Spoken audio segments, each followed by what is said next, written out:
recording. Morning. Welcome to our SWOP Breakfast. The speaker today is Jospeh Mujere. He will be speaking on traditional authorities and the politics of labor recruitment in Zimbabwe's platinum mining industry. Jospeh Mujere is a senior lecturer in history at the University of Zimbabwe, and he's also a research associate at SWOP. He is a VW Foundation Knowledge for Tomorrow Cooperative Research in Sub-Saharan Africa, and he's a postdoc fellow there. And he works on migration, community formation and belonging in, He works on migration, community formation and belonging in informal settlements around the Rustenburg Platinum Mines, South Africa, and he covers the period of 1994 to 2014. Now his research interests include mining, informality, migration, belonging, practices of waiting in informal settlements. He has published his book, which is his first, congratulations, on land migration and belonging, a history of the Basotho in southern Rhodesia. And the book covers the period of 1890 to the 1960s. Now, for this talk and for live streaming, please look at our page, which is the SWOP Facebook page, and we'll also be tweeting. Our handle is at SWOP Institute, and we'll be using the hashtag SWOP Breakfast. Now, there will be a strike today, a climate strike, and so we will try and finish as early as possible for those who'd like to attend, and feel free to leave in between. Jospeh will speak for about 25 minutes, and then we'll open it to the floor. Jospeh, without wasting any more time, please join us.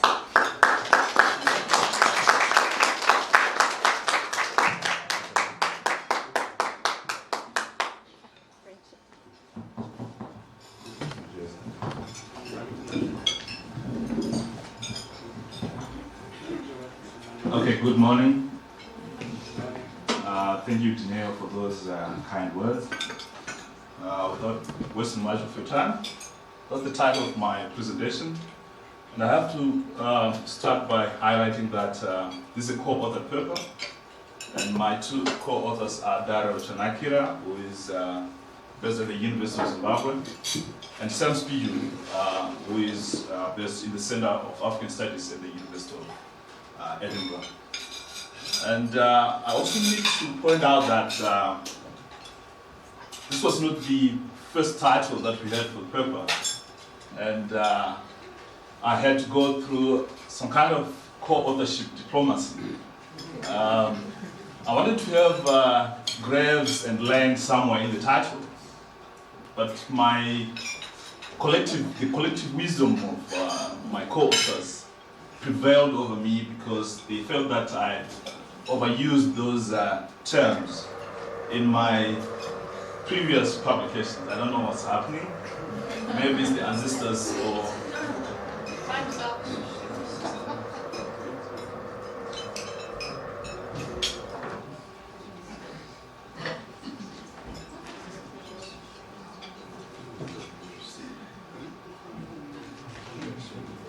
That's the children of PowerPoint, I guess.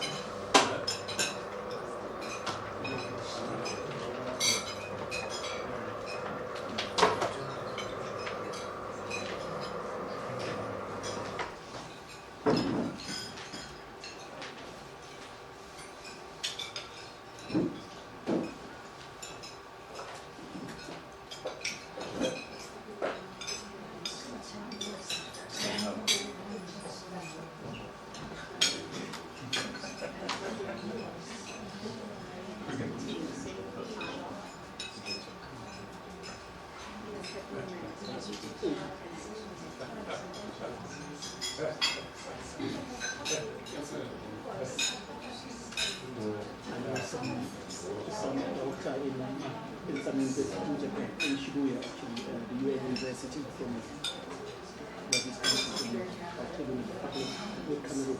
But anyway, to cut the story short, we happen to be the only influence screening in international authorities, and it was showed just when it was about the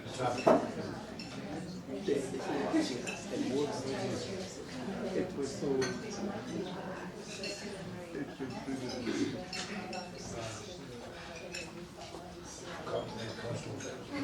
So can I just continue with that?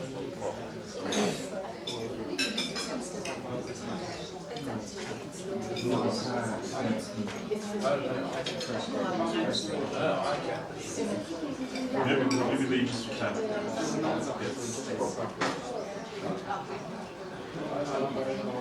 Maybe I should just use this. Okay. All right, sorry about that technical hitch, but I think I can continue without the PowerPoint.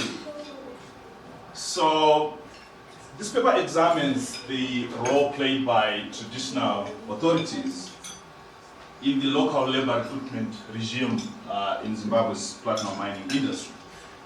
And we specifically examine the ways in which traditional leaders use autochthonous claims to land to negotiate access to jobs for job seekers from their communities, and also other material benefits from the platinum mines.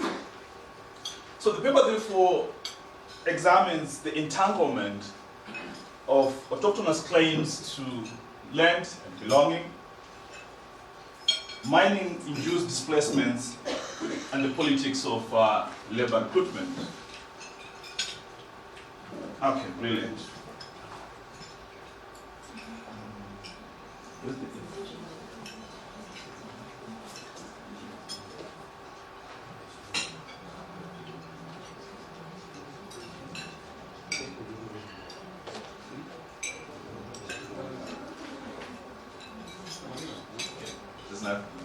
It will come.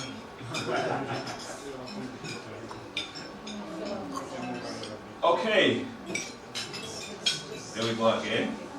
Okay, so the main focus of the paper really is the role played by traditional authorities in the politics of local labor recruitment, and how these traditional authorities use autochthonous claims to land to make claims on the platinum mine. So the paper analyzes the entanglement of land claims, belonging, and local labor recruitment. It also highlights the contentious nature of the psychomotor tests that are used by the mining company in labor recruitment. And just to give you a bit of a sense of the platinum mining industry in Zimbabwe. That is the map of Zimbabwe, for those not familiar. And in the middle is the measured geological formation, which is called the Great Dike.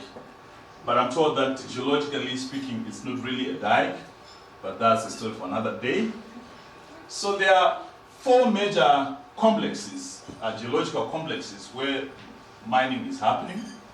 There is what is called the Msengezi complex at the top of the dike, the area which is called the Snake's Head. And then in the middle, there is what is called the Hartley geological complex. And this is where Zimplat's mining operations are concentrated, and this is the subject of our talk today. And at the bottom of the dike, we have Ungi mine, which is Anglo-American, and Mimosa. So to give you a bit of a background of the platinum mining industry and its entanglement with this whole politics of belonging, CAPS argues that, and others, such as Mwabile, Mwana, and others, they argue that the shift in from large-scale gold mining to large-scale platinum mining has resulted in another spatial shift, which has seen a lot of mining activities happening in rural areas, which are largely controlled or administered by traditional authorities. So mining activities in these rural areas have engendered conflicts between large-scale mining companies and indigenous people, and usually through their traditional leaders. So the link between discourses of autochthony and the politics of local labor recruitment has, however, received very little attention from scholars. And this is what we want to do, and this is the major aim of this paper, is actually to understand how discourses of autochthony are entangled with the politics of labor recruitment, especially in the platinum mining industry. Given the fact that this platinum mining industry is happening within areas largely controlled or claimed by traditional authorities. And now just to give you a bit of information about Zimplats. Zimplats, or Zimbabwe Platinum Mining Private Limited, was actually established in 1998 by a company called Delta Gold. And the idea was for this company to exploit the platinum resources that it had. So it decided to establish a separate company that would concentrate on exploitation of its platinum resources. So Zimplats began its operations in Mondorongezi, in the Mondorongezi area of Zimbabwe in 2001. And another issue that I have to highlight is that there are three chiefs with autochthonous claims to this area. That is Chief Nyika, Chief Benura, and Chief Ngezi. And these three key traditional leaders have had a say throughout the history of Zimplats operations in Mondorongezi from around 1999 when it started its exploration activities to up to present. And the reason why these chiefs are making all those claims is that, one, they believe that they are the original owners of the area, and also some members of the community were displaced from their areas in the 1960s. They were displaced from their land in the 1960s to pave way for the establishment of the Rosedale Estate. And they got scattered in a number of provinces and districts, which include Gwai, Shangani, Gokwe, among others. But then there's another factor also that influences this debate. It is Zimbabwe's fast-track land reform program, which started in 2000. So when Zimbabwe started taking back land from the white community in 2000, a number of people from this area who were evicted in the 1960s decided to return to their original land and make claims to those lands. But this coincided with the beginning of platinum mining. So there were a number of issues because some of those people who returned to their lands in around 2000 found themselves being displaced again to pave way for the platinum mining industry. So the three chiefs, one of their major claims is that they want privileged access to jobs for job seekers from their areas. So that's one of the major claims that they are making. Over and above other issues like developmental issues like construction of schools, clinics, etc., etc. One of the key demands that they constantly make is that we want jobs for people from our communities because they have had to bear the brand of the impact of platinum mining in the area. They lost their lands, etc., etc. So there is some kind of link between land, ancestral claims, and mining in this area. And just to illustrate how important land and ancestral claims to this area are in issues to do with recruitment of local labor. We discovered that in 1999, when Zimplats was just beginning to establish its mining operations, they asked one of the local chiefs, Chief Ngezi, to conduct a traditional cleansing ceremony to appease the ancestors. so that they could proceed with their mining activities without any other disturbances. And this was premised on the argument that one of the key areas where mining is happening, one of the sites, the key sites of Zimpla's mining activities, is located at a place called Mulota Hills. And the Ngezi people claim that this is their ancestral burial ground. In Shona, they refer to it as Mapa. So this is the place where their ancestors are resting. So for Zimplas to proceed with their mining activities, they had to appease the local spirits. So that was done in 1999. And it is argued that the company actually sponsored the rituals. I'm sure they will not really say it openly, but that's what the locals claim.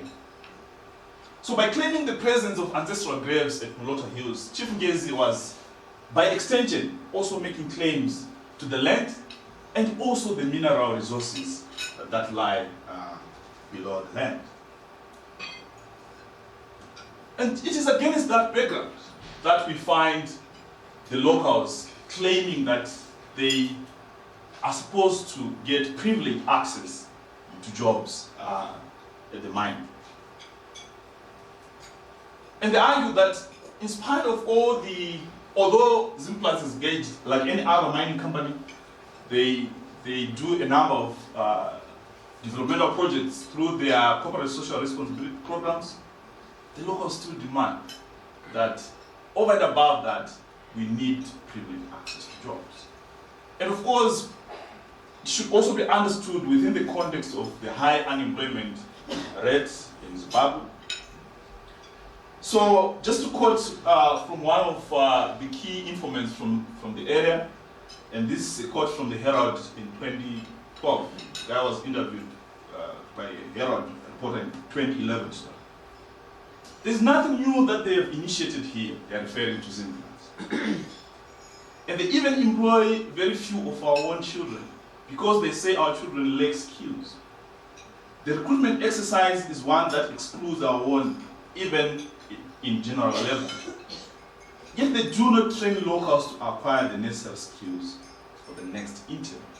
These are the kind of complaints that the locals are making, and the kinds of demand, and this is why they are making those demands for privileged access to jobs.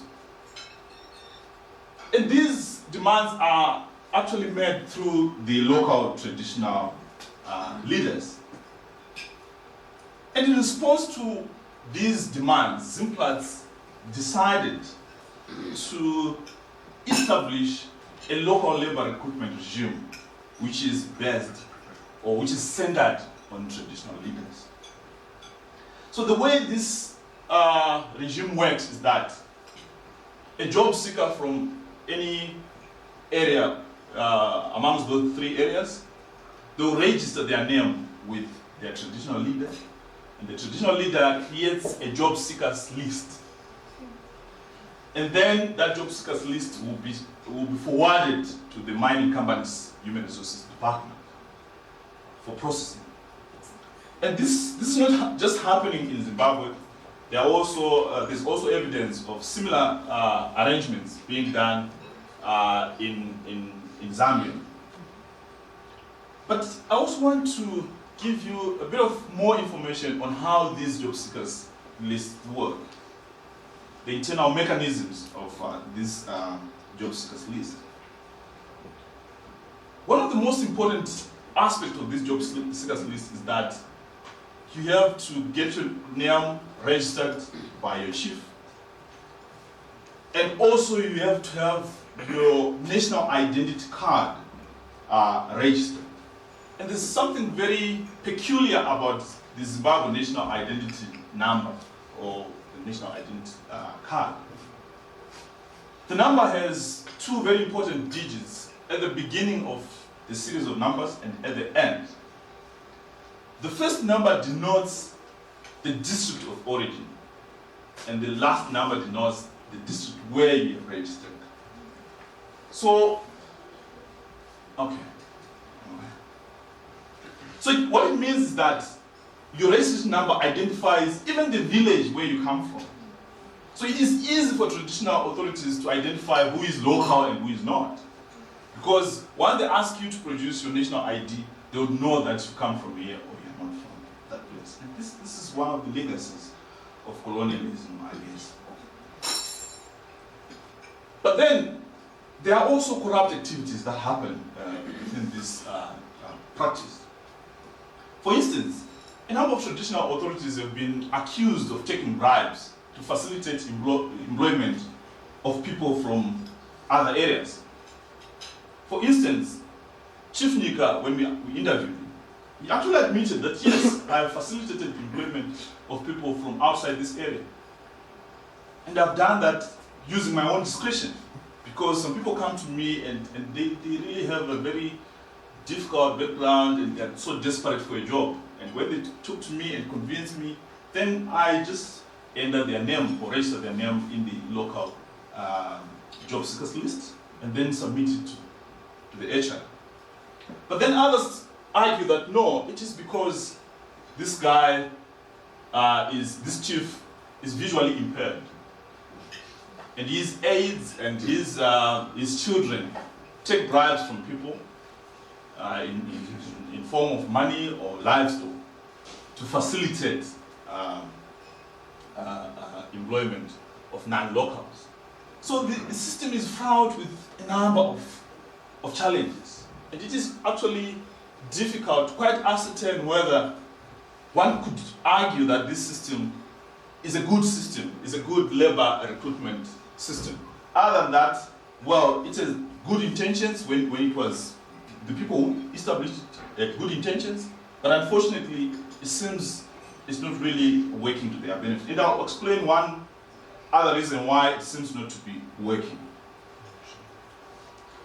One reason why it seems not to be working is that the process of being recruited for labor doesn't end with your name being registered or submitted to the HR by your local chief. The mine still has to process you. And one way in which they do that is through you having to go through a Dover psychometric test. And unfortunately, the system works like this. You play a computer-based psychomotor test, which is called Dover. And for you to pass, you have to score 60% or above. Then you can get employed.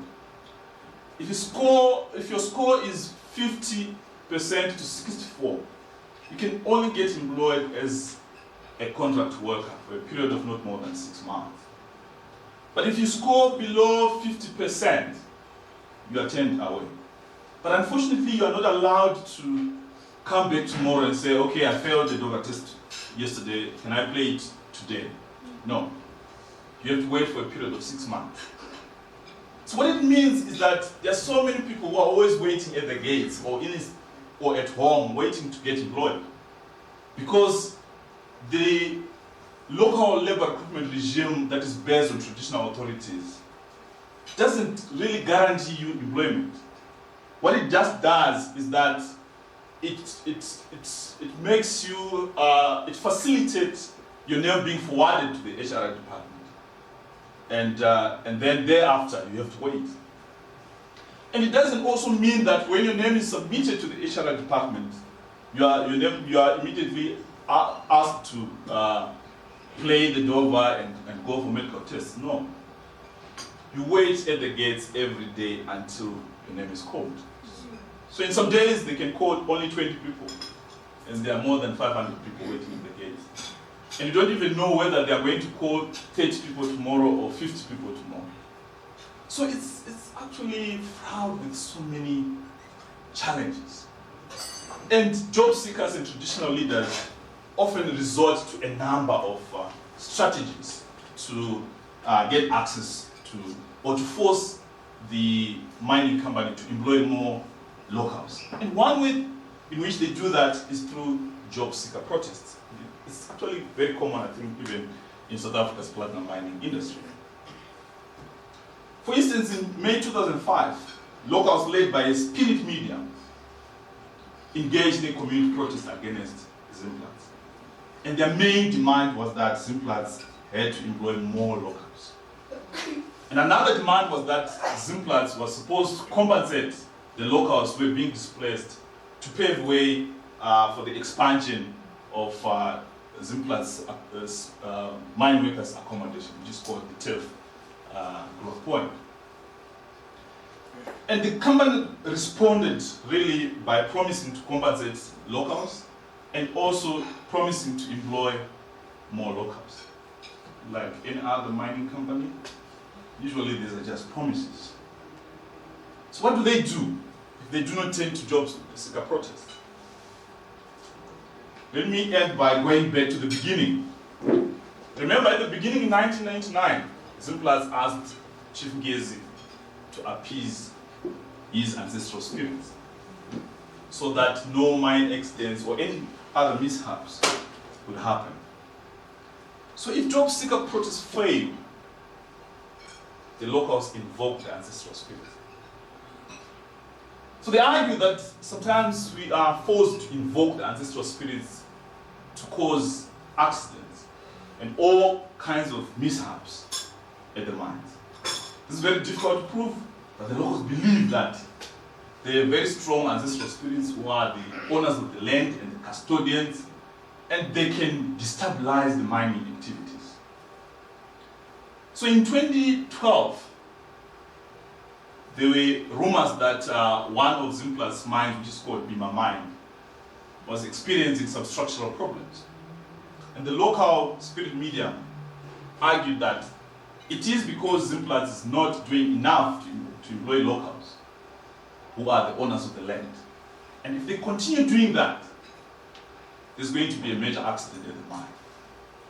As fate would have it, in 2012, Bima Mine collapsed and it was closed, affecting, I think, more than half of Zimplats' production in Zimbabwe. And again, the spirit mediums and the local traditional leaders argue that unless Zimplats does something, unless they increase the number of the locals that they are employing, they will continue to experience such problems. So what are we saying? We're saying that the location of platinum mining operations in rural areas has led to the entanglement of discourses of autochthony and the politics of resource extraction and local communities' access to material resources and employment opportunities. And the locals use their strong connections to land that is materialized through the emotive presence of ancestral graves to make those demands. So struggles over privileged access to jobs based on autochthony encapsulate the local communities' encounters with the extractive industry and the strategies they deploy to assuage the impact of displacement from their ancestral lands. And the paper we have also tried to illustrate the uncertainties within a local labor regime that is premised on autochthony and managed by traditional leaders. Thank you.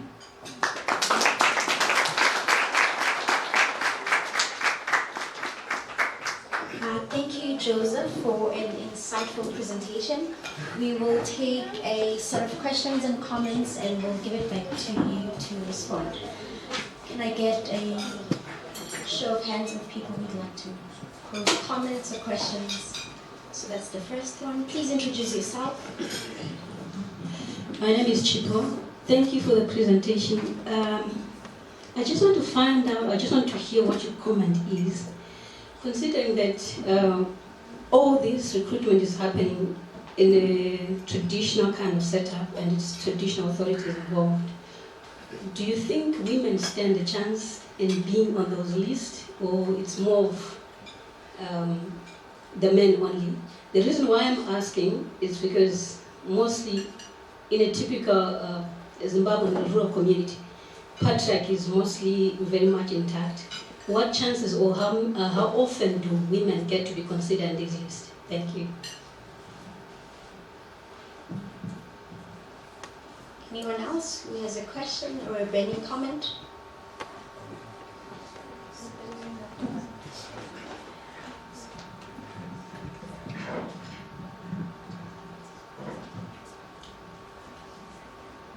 Good morning, everybody. I'm Kuswa Jetro, an independent writer.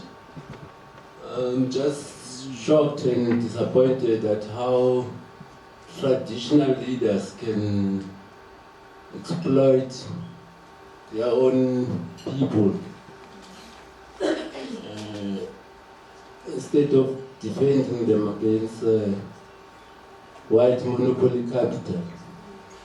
So one wonders, how do these poor, vulnerable people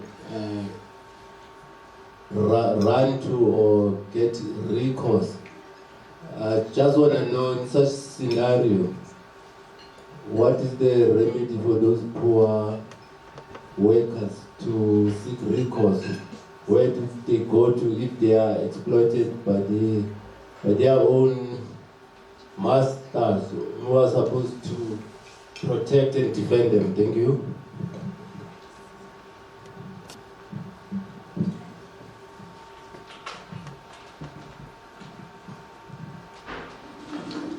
Hi, Joseph. I haven't seen you since you're back in Joburg. So good to see you. Thanks so much. I have two quick questions. The one is about historical continuities and discontinuities. So I was really interested when you spoke about kind of the shift from mining towns to more rural areas of mining and the shift towards traditional authorities wielding power there. So I don't know a ton about Zimbabwe's mining history, but I'm wondering to what extent the politics of identity and belonging, how that intersects with labour recruitment, is different or the same if you take a historical lens. Because migrant, at least so I know the South African context more, migrant labour there's still a politics that's about insiders and outsiders, but it looked different. It didn't mean the mine was where the labour came from, but there was still a politics of where you came from really shaped those migration flows and who got jobs and who didn't. So I'm just wondering how far the difference goes or not. And then the other one is just, I find these job seeker lists really interesting because it sounds like they don't actually work in practice. They're really important, everyone puts their names and all their details on them, but still outsiders get jobs, or still you have to wait outside the company and hope that someone calls your name. So I'm wondering what is the contestation, like young people who really want jobs, or not even young people, do they think the lists help them, or do they actually think they serve other interests? So I guess I'm just interested in how people talk about these lists, and if they serve other purposes which are maybe more, that there's a shadow side. They also allow for other forms of control, surveillance. I don't know, I'm just thinking out loud.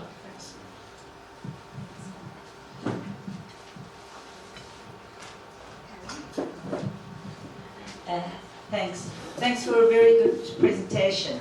My name is Callie Forrest. I'm from SWOP. I just wanted to ask you if you could tell something about a comparison with what's going on in Rustenburg communities, perhaps particularly your Kemeleng research, and what differences there are with the approaches of communities in Zim. And I also wanted to ask you, looking at it from the community's point of view, I wondered if you looked at it at all from the labour's point of view in the mines. I mean, it's clearly an extremely dangerous environment to work in.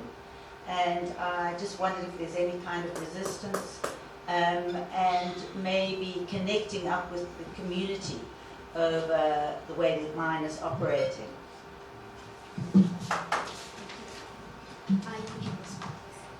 Okay, thank you. We'll take another set of questions. Thank you very much. I'll start with Chipo. Thank you very much for that question. I totally agree with you. The system doesn't really allow women to benefit as much as men. And it is actually because it's a long system, right? Even if a lady gets to register her name with a chief, the chief still has to submit the name to the mine, HR. And then there's a lot of waiting that happens there. So you have to be by the gate every day and wait for your name to be called out. So registering your name with your local chief is not the end of the process.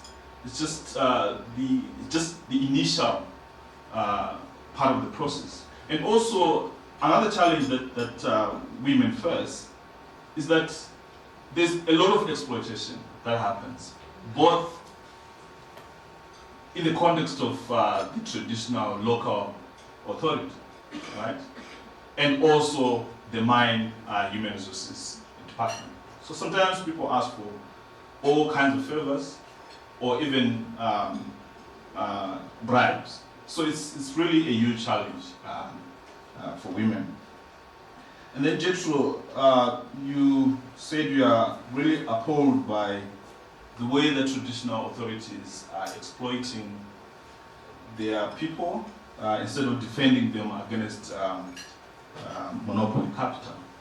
This is not what is exactly happening, because traditional leaders do not actually employ people. They do not guarantee anything.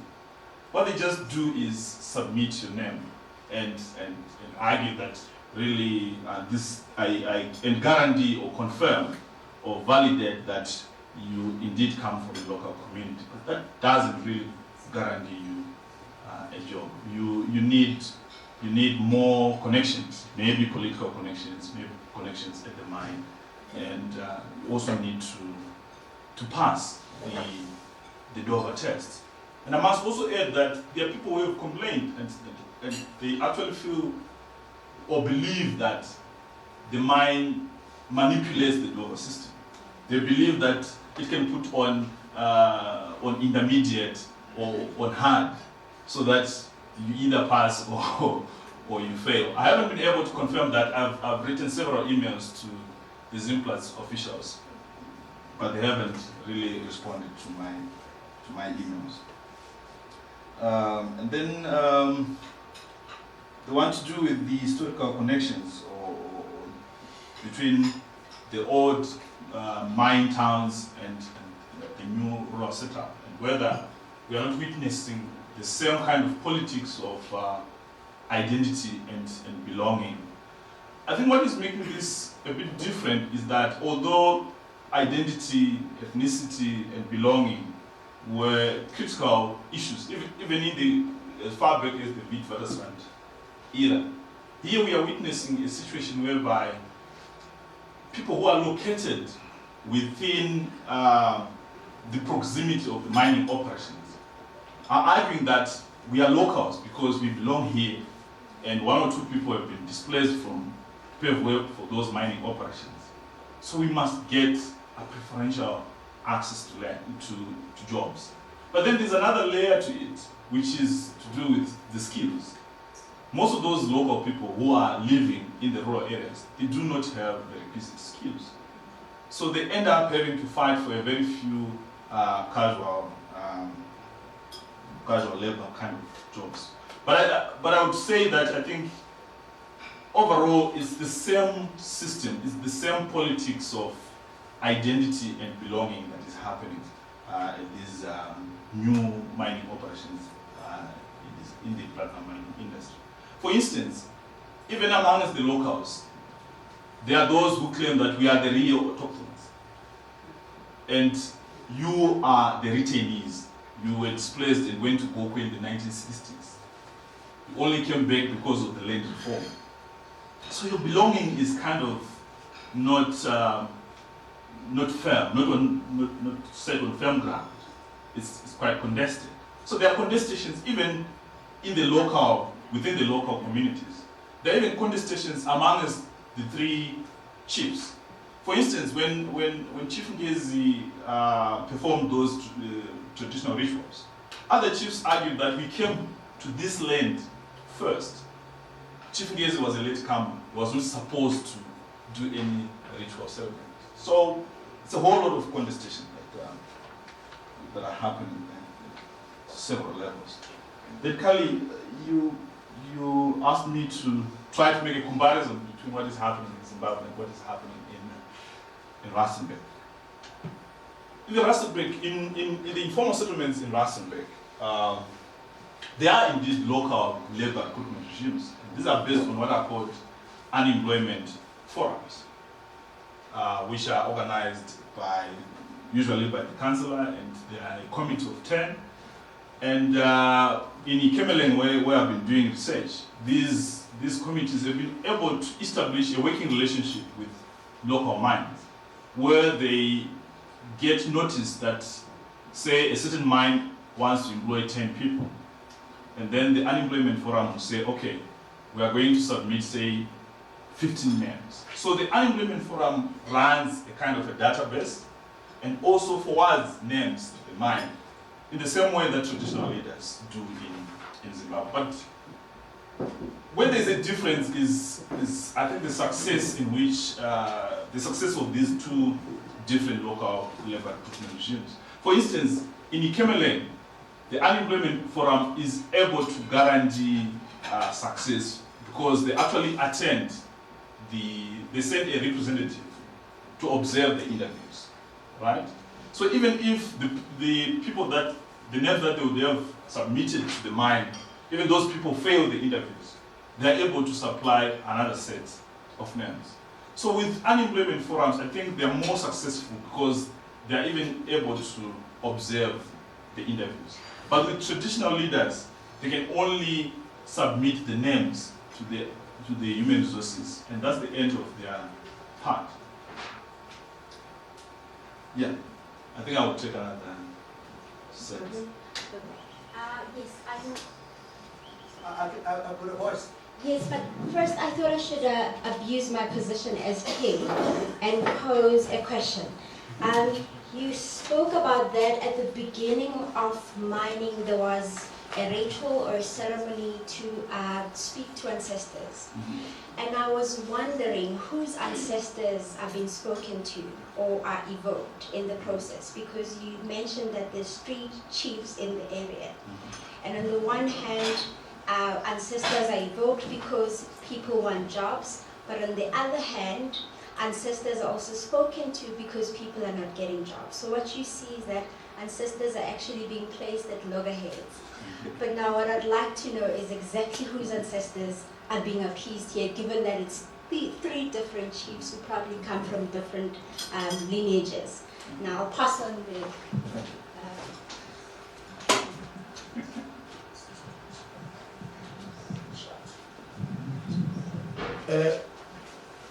There is something that is very similar between us and Zimbabwe. One way or another, how we even got our liberation. You negotiate, you can do it in Lancaster, we decide to do it inside.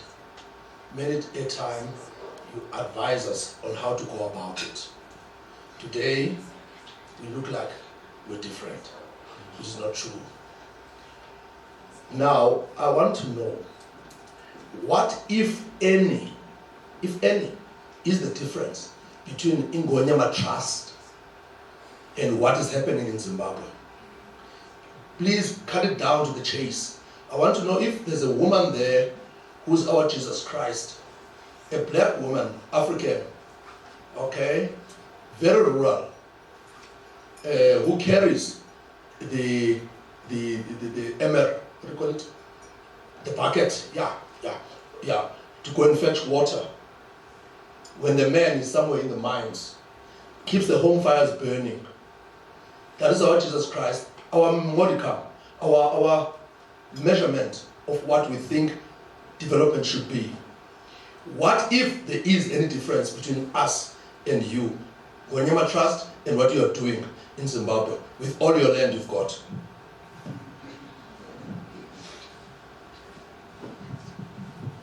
Thanks, Joseph, for the wonderful presentation. My name is Tatenda.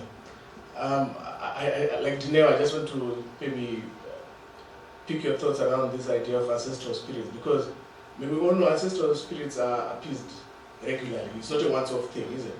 You come back every year to appease, because they are also they are living in a sense. And it appears in this case they were appeased at the beginning of the projects, at the beginning of the mining. There isn't any systematic process of appeasing the spirits every year.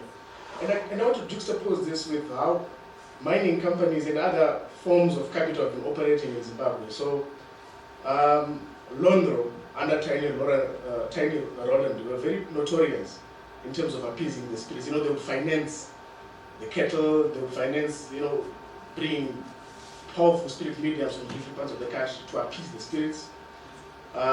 Many white commercial farmers, again, every year, would offer a beast to appease the cattle. So, capital had an appreciation of these beliefs, and they sort of fed into them. And I guess it was a way of manufacturing consent, at the end of the day. Now, I just want to juxtapose and to bring this to this situation. It appears that this idea of appeasing the spirits as a way of manufacturing consent seems to fade away. And I want to find out what replaces that. Is it a reliance on the state and its repressive capacity that there's no need for them to actually manufacture that consent because, they are protected by the state?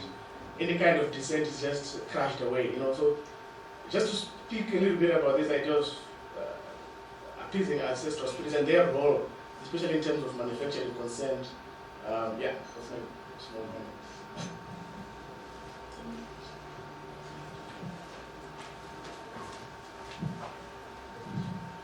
Hi Joseph, my name is Washington, I'm from Iran. Just curious to pick your thoughts or to know what kind of tangible development has actually happened. You briefly mentioned that schools and clinics have been built, but really how many? And all these job protests, are they not really a symptom that there's no other development that is actually happening that could have maybe resulted in spin-off industries coming from the presence of the mine there? We all know that this is a natural resource, and at some point in time, it will really deplete. So, what is the community going to benefit from at a time when, let's say, there's a natural disaster, like in the case of Bima, where the mining actually literally stopped? So, I guess my question is, what kind of tangible developments are actually taking place, or plans that you noticed?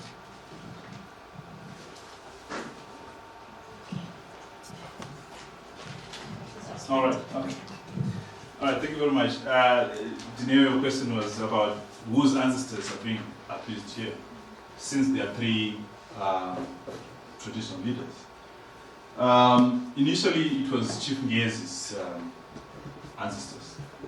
And this was premised on the argument that one of the earliest sites of Zimpla's operations was located close to Mulota Hills, where Chief Ngezi was claiming that his ancestors lay buried there. So that's the reason why he was given that chance. But other chiefs, other traditional leaders complained because they were arguing that Chief Ngezi was also a late comer in the area. With belonging that is based on autochthony, it's always contested. It's claimed, it's contested, and there is always that danger of being exposed as a latecomer when you claim to be an autochthon. So that's what happened. My comment there. I wish I knew one or two things about the Ingwenyama Trust, but unfortunately I don't, and I'm unable to really make. Can you explain quick? Well, maybe. Quick. All right. One, the king of the Zulus says the land is his. Okay. Okay, so he has the authority over it.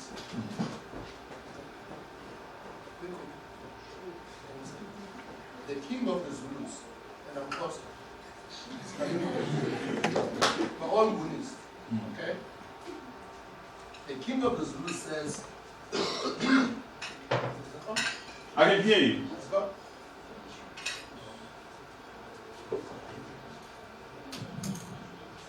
Yeah, thanks. The king of the Zulus says, the land is his. I know my Xhosa king who's languishing in jail as we speak.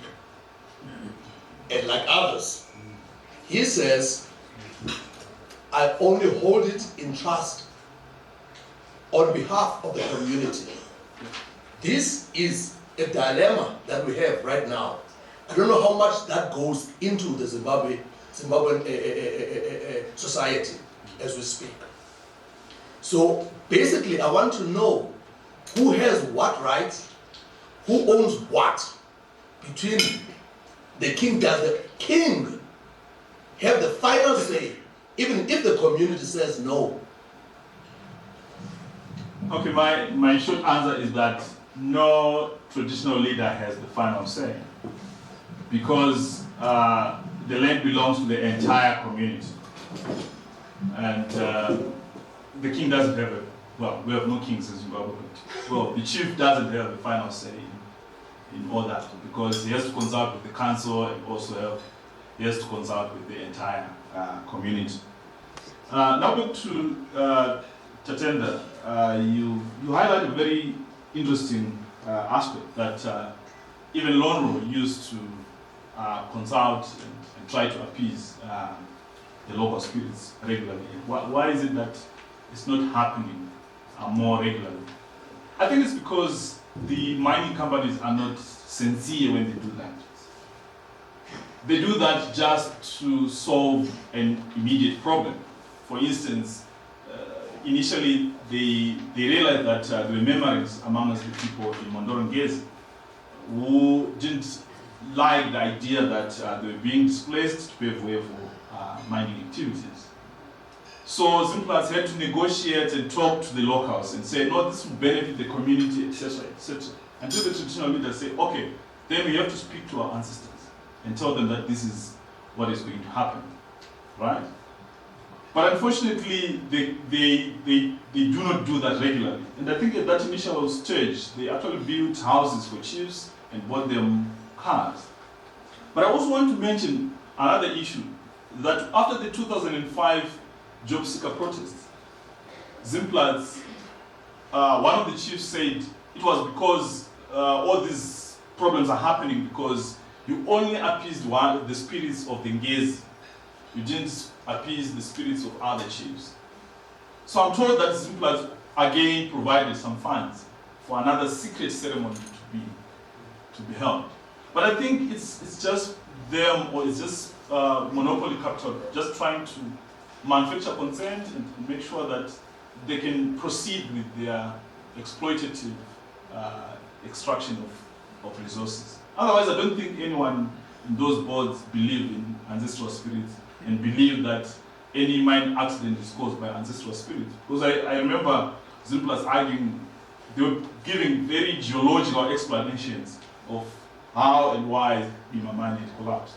And they never said that it was indeed because the local spirits were angry.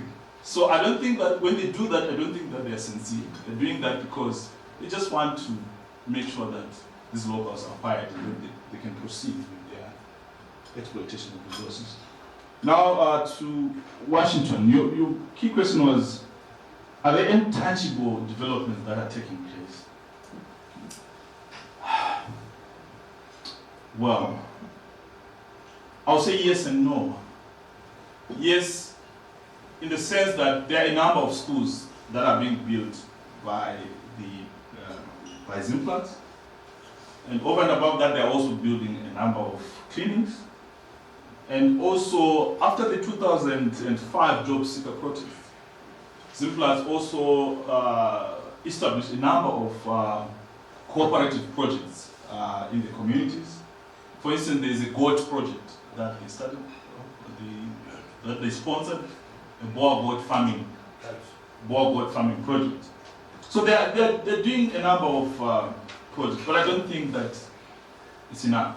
I really don't think it's enough. And the locals also believe that most of the infrastructural development projects that are happening in the area, by the way, Mondorongezi is the best roads in Zimbabwe. And the locals argue that it is because they just want to facilitate the movement of the transportation of platinum. And that's why they're building those beautiful roads. So my short answer is that I don't think that they establish any sustainable projects that can self-sustain beyond mining. Thank you, Joseph. Is there any burning comment or question? We can take only one. All right. That will be the last. Hello, congratulations for the presentation. And I wanted to know where is the main capital from this company? Like, where is it from? Is like in foreign investment, or well, yeah? How is the economic scheme of this company? Okay, thank you. The little that I know is that now Zimplats is 80 or so, or 87% sometimes, owned by Implats, that is Zimbabwe Platinum. So it's mostly South Africa-based company. So I don't know, the shareholding of Zimbabwe, but what I know is the majority owner or share ownership is with Zimbabwe, which is also operating in South Africa. But then I also have to mention that there was a time when Zimbabwe enacted an act which was called the Indigenization Act, which stipulated that all companies should be 51% local owned, and all the rest could be foreign owned. But unfortunately, or fortunately, I don't know. But for me, unfortunately, that act was later repealed before the locals could get the 51% ownership in those mines. Right. Thank you so much for an insightful presentation and for your participation. Could we please give them a round of applause?